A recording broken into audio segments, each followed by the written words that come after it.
Well, hello and good morning again, and welcome to our Christ Baptist Church devotional, where we're going through the book of Esther.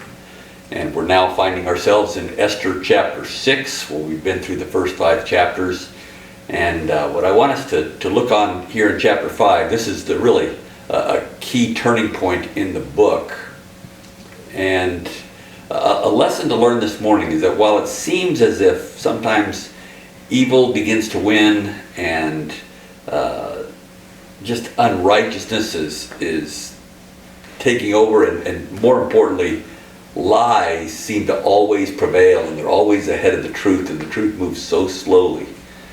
But when the truth comes, it comes quickly and with a bang and doesn't stop. And so this is where we get in John chapter 1. The light came into the darkness, and the darkness could not overcome it. So when the truth is going to be revealed, and God does that, and God is the one who reveals truth, then there's no stopping. And this shows us that while our God is not always visible, like in the book of Esther, where we don't see the name of God anywhere, we don't see the presence of God anywhere, his fingerprints are everywhere in this book. And God, while he might not be seen, is working for his people all the time. All the time. And when he moves and acts with truth, it happens quick. And for those who are in the darkness, it is terrifying.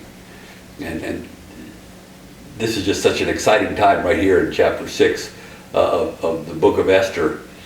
We've seen in chapter 1 where just randomly, a great Persian king, out of pride, dethroned his wife, the queen, Vashti, and told her she's queen no longer because she refused to come at his bidding and display herself in front of everybody at his big party.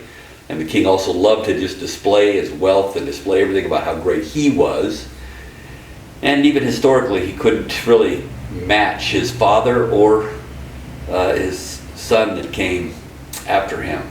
Great King Xerxes tried to battle the Greeks, and he just, right during this time frame here, he lost a great battle, the Peloponnesian Wars with Greek, and especially the Battle of Thermopylae that came, and while he won on the land, he lost his navy.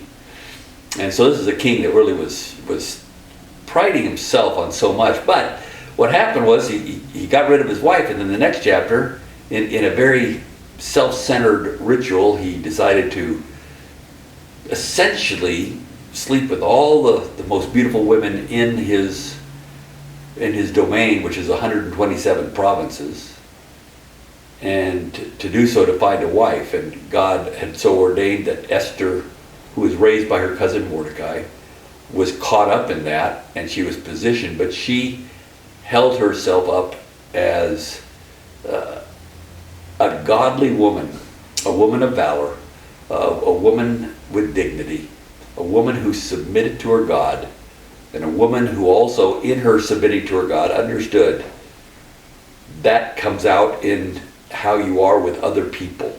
And she was very gracious, she was submissive, she listened, she was godly in all respects, and she stood out above all the other women that were there, who basically went after just the physical side, how I can impress the king. Well, with his attitude, he wasn't really that impressed.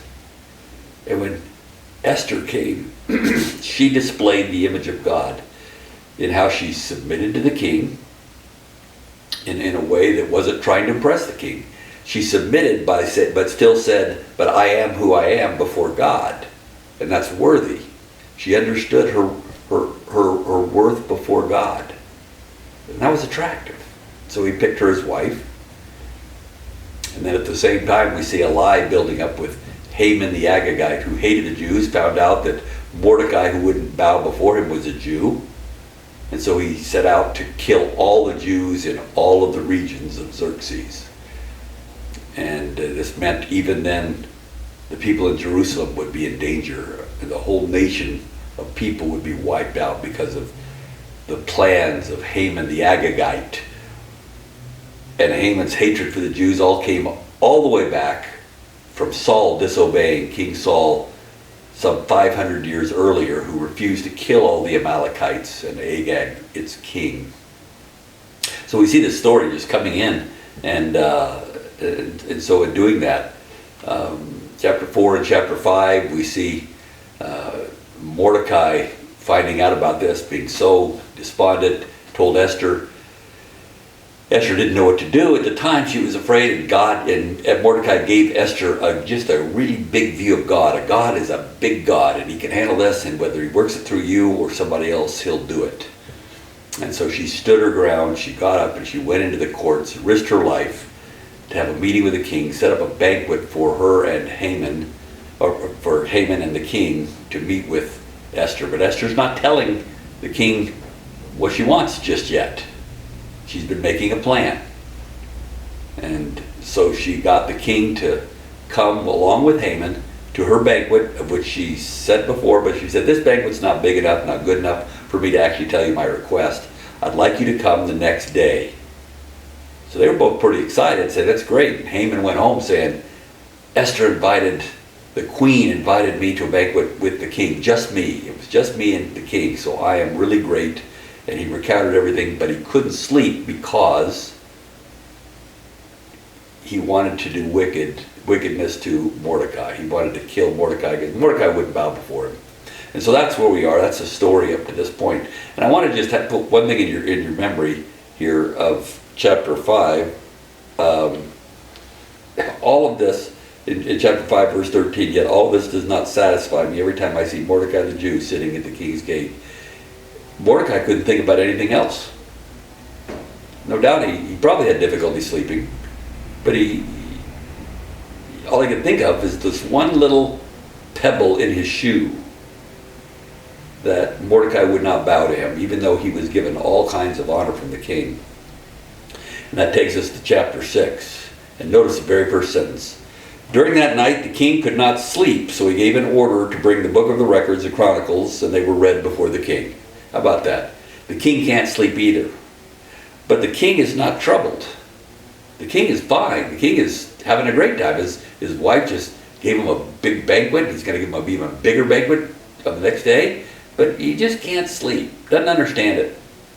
So, it just so happens that he gives an order to bring the book of records and chronicles. That'll help a guy sleep. You start reading something called Chronicles, you're gonna fall asleep. So he reads this Chronicles. Actually, they read it before the king, so he had them read it to him.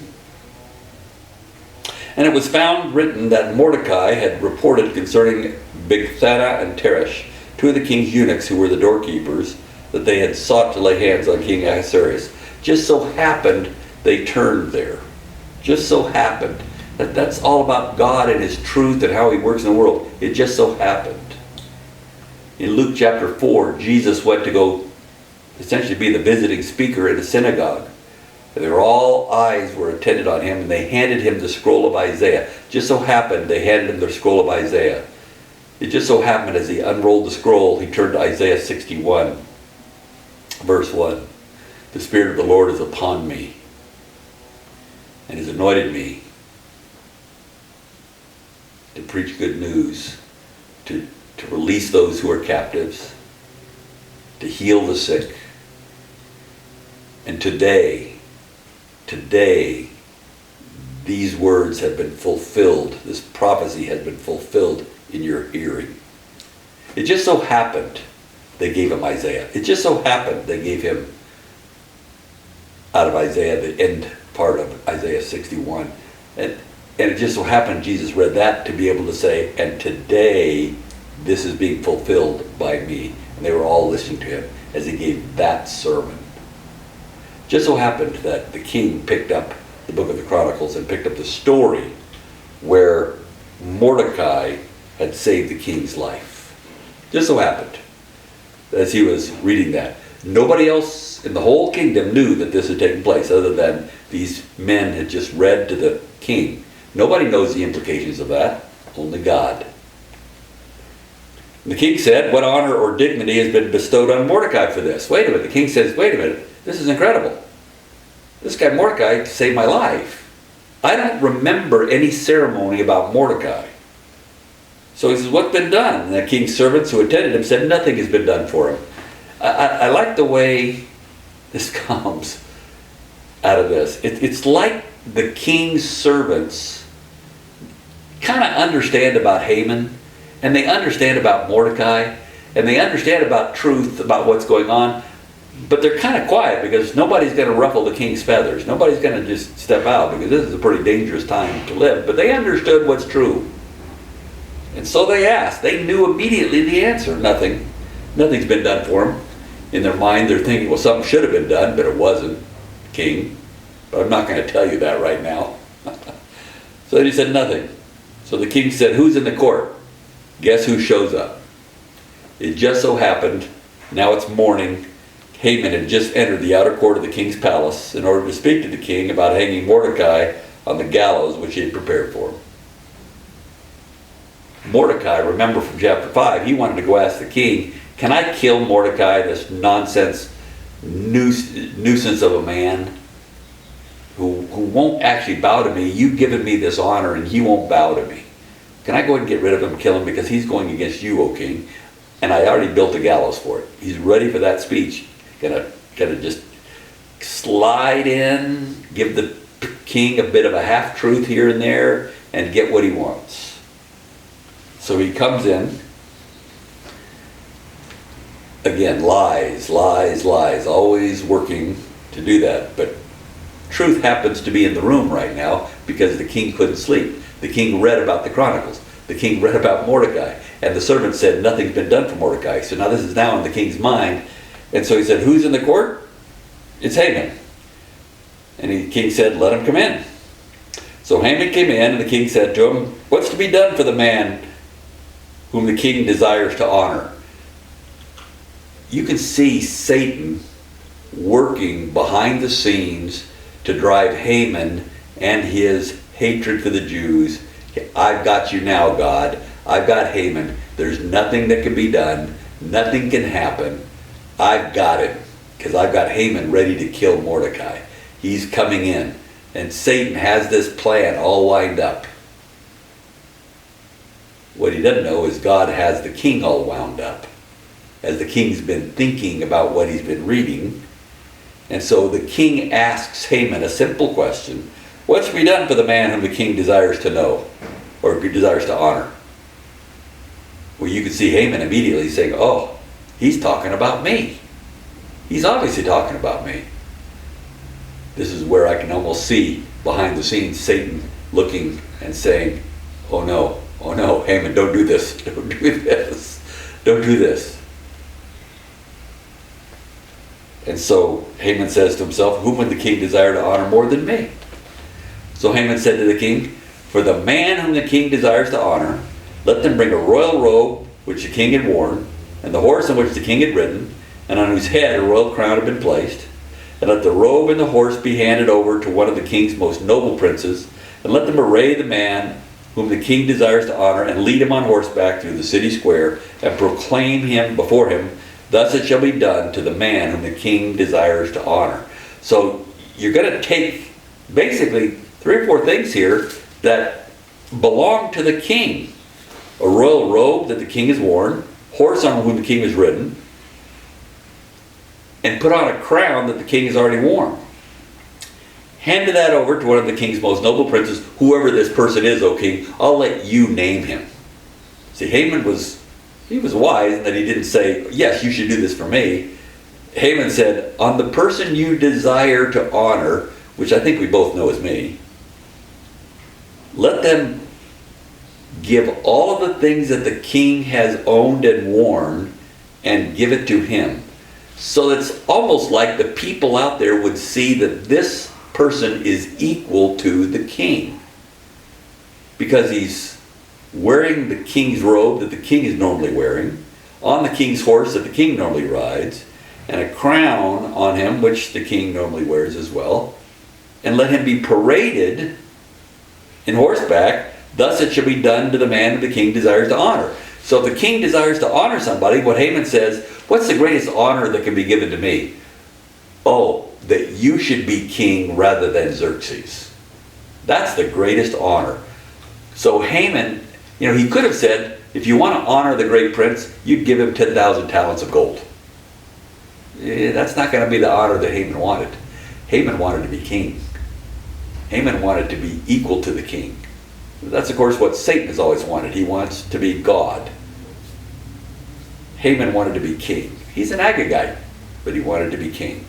So he wanted the king to honor him as king without the king being insulted.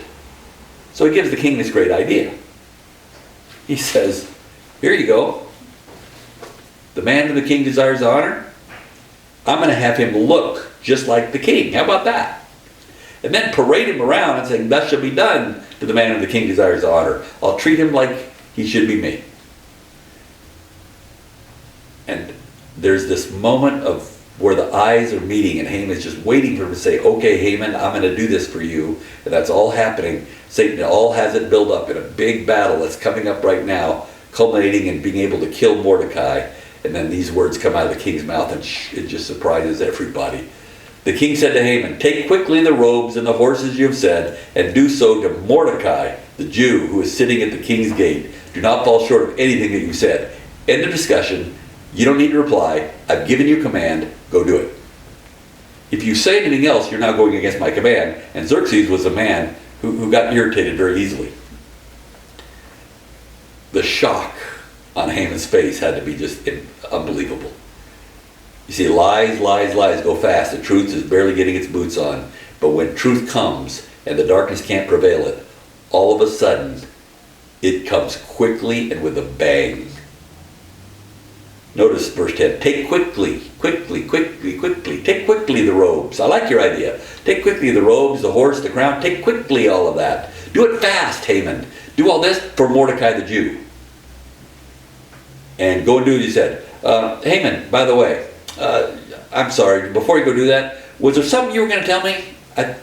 You were here for some reason, wasn't it? I'm sorry, I interrupted you, Haman. I'm rude, I'm the king, but that's okay. I asked you a question. What should be done to the man whom the king wants to honor? And you answered me. What did you have here, by the way? What would you like to do? Haman knows there's absolutely no way he can say, I have a gallows built to hang Mordecai, when the king just said, I want to honor him in the best way possible. He doesn't know that the king would be reading what Mordecai did the night before. He didn't know any of that. See, the darkness, the lies don't know all the truth. Take quickly. So Haman, verse 11, took the robe and the horse, arrayed Mordecai, led him on horseback through the city square, proclaimed before him, thus it should be done to the man whom the king desires to honor. So he did everything according to the king. He made Mordecai look like the king, and then said, thus shall be done to the man whom the king desires to honor. And he was the one who said, I am pointing to him. And no doubt this caused great confusion in the kingdom, because people, especially the gatekeepers there, knew that Mordecai was a Jew, but they're seeing Haman do this to Mordecai, who would never bow before Haman. People knew that.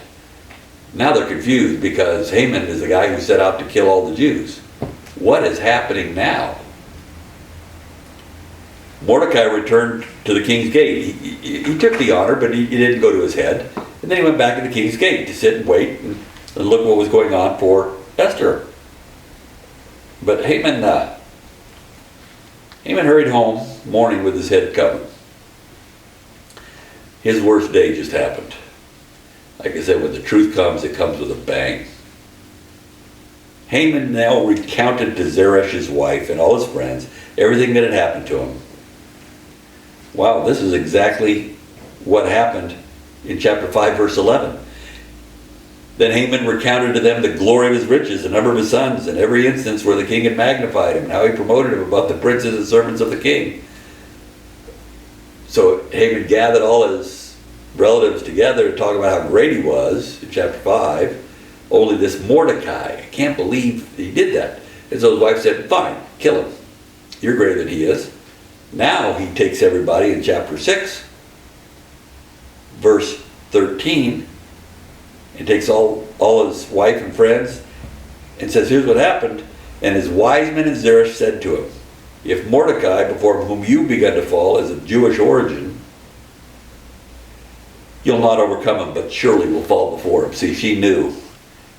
Haman, don't you remember what happened before? The Amalekites, from the very beginning, tried to take Israel, but God has always intervened and fought for them. And Saul killed all the Amalekites. He left Agag alive, but don't you remember? Samuel came in and hacked him to pieces. Israel has a God we can't fight. It was fine when you had the upper hand and you just tried to get rid of your enemy. But now, his wife is pretty wise. She says, if Mordecai, before whom you have begun to fall, is of Jewish origin, oh, buddy, you can't run, there's not a place you can run far away enough. You cannot get away. You'll surely fall before him. So he hears this from his wife, as if truth coming through the king. Now, Haman wants to say, "Oh, king, I have one petition. Oh, what'll it be, Haman? You're my great servant." And then he'll be able to say that, "Oh, I want to take care of Mordecai, this rebel. I want to hang him." He's about to say that. "King, what's your petition?" But before he can get a word out, the king says, "Haman, I got a question for you. What would you do for the person whom the king wants to honor?" Haman immediately applied it to himself and basically said, "I would make that person look like the king," and announce it to everybody and say the king feels so strongly about this person, he is not threatened, he will make this person look like the king. The king says, "Great, that's Mordecai. Now, what's your question?" So Mordecai just bites his lip, goes and he does everything to Mordecai, comes back and is just crying to his wife, and she says, "If this is happening and you find out that actually Mordecai is a Jew and you threatened to kill all the Jews, and now this happened, this unbelievable turn of events just happened, you're dead where you stand, buddy.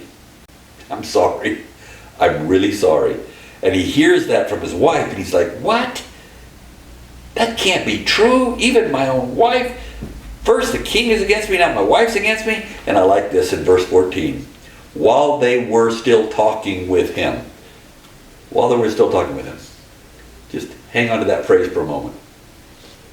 We see this in Daniel chapter 9, when Daniel is pleading to go back to Jerusalem. While he is still praying, Gabriel the angel taps him on the shoulder and says, "Oh, by the way, God sent the answer while you were praying." Before you even got to the point of "let us go back," God sent the answer. That's how fast truth comes. Before you can ask, it comes. He said, "Here's the prophecy, what's going to happen." While they were still praying, while he was still praying, that happened. Here in Esther, while Haman and his wife and the people are still talking, the king's eunuchs arrived and hastily, like that word, hastily, brought Haman to the banquet, which Esther has prepared. Haman doesn't have a chance to plan. He doesn't have a chance of what's my next move. He doesn't have a chance to say, "Well, my plan with Mordecai, okay, that got messed up. Now, let me redo things and I'll get it to where I can get back at Mordecai later. Let me make that happen." No. While they were still talking, here come the eunuch saying, "Haman, we got to go to the banquet. We can't be late. The king will be angry." Haman is now on a treadmill. He is moving, and truth is now overcoming him, and he can't stop it. He cannot stop it. This is how God acts. When you think God is not there, you might not see him and know that he's there, and you see lies coming, you see difficulties coming, you see a world that is filled with pain and suffering coming. But God is always working. His fingerprints are there. And when truth comes, like when Christ came into the world, when truth came, and it came with a bang. Came with a bang. And when he comes and returns, when Jesus Christ returns, it's coming with a bang. And we're seeing the beginning of birth pangs now. We're seeing things happening as God has predicted and prophesied about in the end of the world. Things are coming into their culmination. What is the world right now that is opposed to God saying? "Oh, we're becoming better and better." The world is saying we need to be more unified. The world is saying we need to get our countries together, our governments together. We need to unite. We need to share information, share economies. We need to do all these things and come in a world without God, without Christ. We don't need the church. We see the world doing that. And it's moving quickly, it seems, and the church is losing her grasp. But when Christ comes, when God acts, it happens with a bang. And it happens instantly, and there's no getting away. We see it right here in Esther. Haman was planning and planning. It came so close. So close. They came so close to Christ as the Messiah came.